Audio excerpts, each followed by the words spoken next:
Welcome back to the deep dive. So today we're getting into something really fundamental about American English. Hmm? Kind of the secret sauce, maybe. That natural sound, specifically stress and reduction. Absolutely. If you've ever wondered, why words seem to get mushed together or where syllables just disappear, Yeah, this is definitely for you. we've been digging into some really good lesson material on this, full of examples. Great stuff. It really breaks down the rhythm, It does. It's like a key. So our mission here is to, well, unpack this material.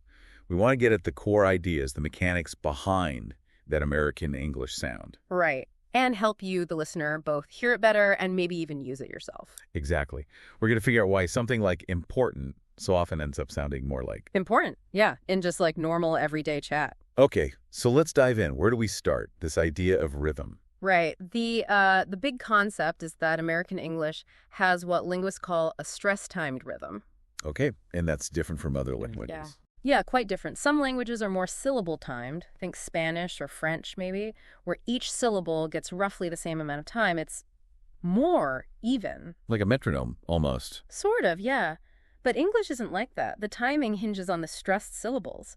They pop up at fairly regular intervals, like beats in music. Which means the syllables between those beats have to, what, speed up. Exactly. They get squeezed or weakened or, reduced. Some syllables are strong and clear, others are weak and quick. And that's the characteristic rhythm, that kind of bouncy feel. That's it. Think about a simple sentence, like the example, I want to go to the store. Okay, I want to go to the store. Yeah. If I say it naturally, Yeah.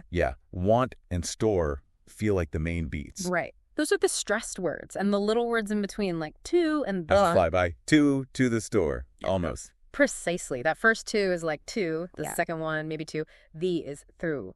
Those unstressed bits are where reduction really kicks in. Okay, so that leads right into those examples we see all the time. Yeah. Like you said, important becomes important. Mm-hmm. Or button becomes bun. Mountain, mount. Sentence.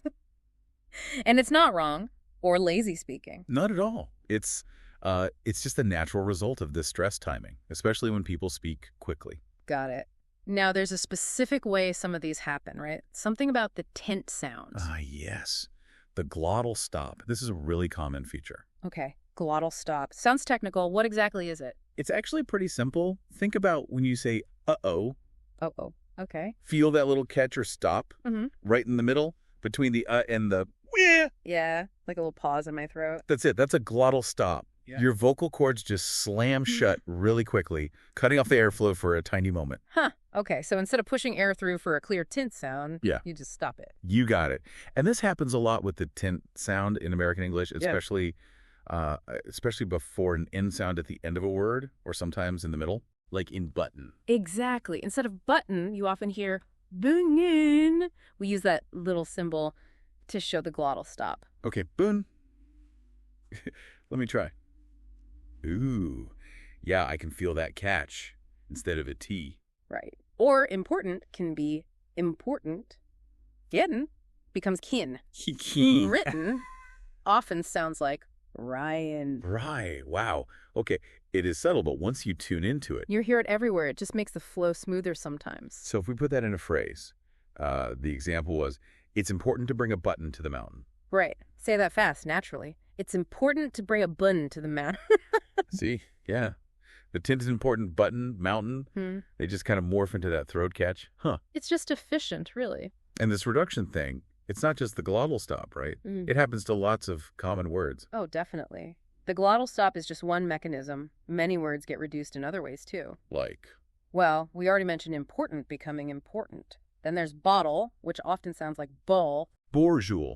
Okay, like the key sound softens or disappears. Yeah, it becomes more like a D or even just a flap sound. Center often sounds like center. Center, right. Internet is a big one. Very often becomes internet. Internet. I hear that all the time. And of course, the really famous ones, going to becoming gonna. And want to becoming wanna. Classic examples. They really are. And you hear these forms constantly in real speech. Let's try those phrases from the material. It's important to be on time. Sounds natural, right? Pass me the bowl of water. I'm going to the center now. She's on the internet again. I want to go later. Yeah, that definitely sounds more like how people actually speak. And a really, really huge part of this natural sound comes from reducing the small grammatical words.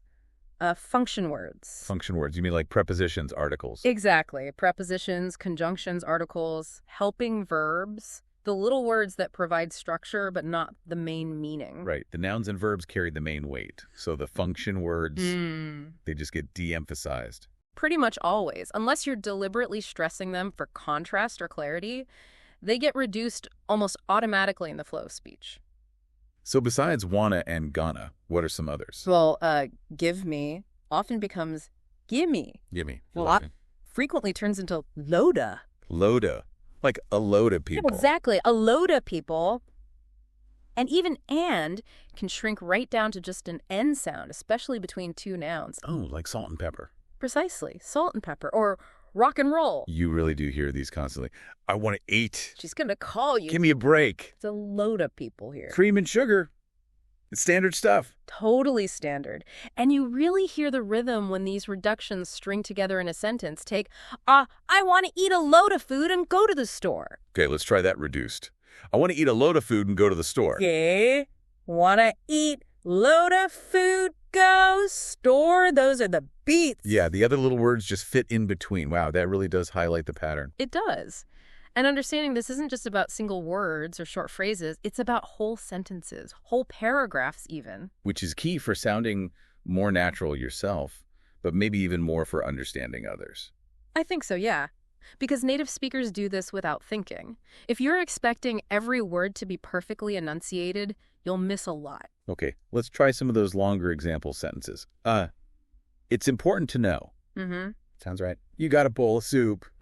Gotta. She's on the internet at the center. I want to go, but I gotta work. Gotta for I've got to. He wrote the sentence wrong. Yeah, hearing them like that, it feels less like rules and more just how English sounds. Exactly. And look how they combine in just a short paragraph. The example was, I think it's important to be there. I got to go to the center and grab a bowl of soup. She's on the internet, so I'll tell her later. Okay, reading that naturally. I think it's important to be there. I got to go to center and grab a bowl of soup. She's on the internet, so I'll tell her later. You feel that flow. The stressed words carry you along. Definitely. It's not choppy words. It's connected streams of sound, almost. And that's why the source materials suggest things like, dialogue drills or quick fire practice. Right, to get used to hearing and using these forms in a conversational back and forth. Because that's where they live in real conversation. It's about training your ear and your mouth. Okay, so let's wrap up this deep dive. We've seen that American English is stress-timed. Meaning some syllables are strong, others get reduced, creates that rhythm. We looked at the glottal stop, that sound of replacing T in words like button. And how lots of common words like bottle, center, internet get shortened. And especially those little function words, gotta, gimme, gotta, and they're reduced almost all the time. Yeah, understanding all this is, it's a pretty powerful insight into how the language actually sounds. It's the difference between like reading a textbook aloud and actually talking. Absolutely. And like you said, maybe even more crucial for listening. Yeah, because if you don't know these patterns exist, trying to understand fast native speech can be really tough. They're using these reductions constantly. So that brings us to a final thought for you, the listener, building on this. How does simply listening for these things change how you hear English?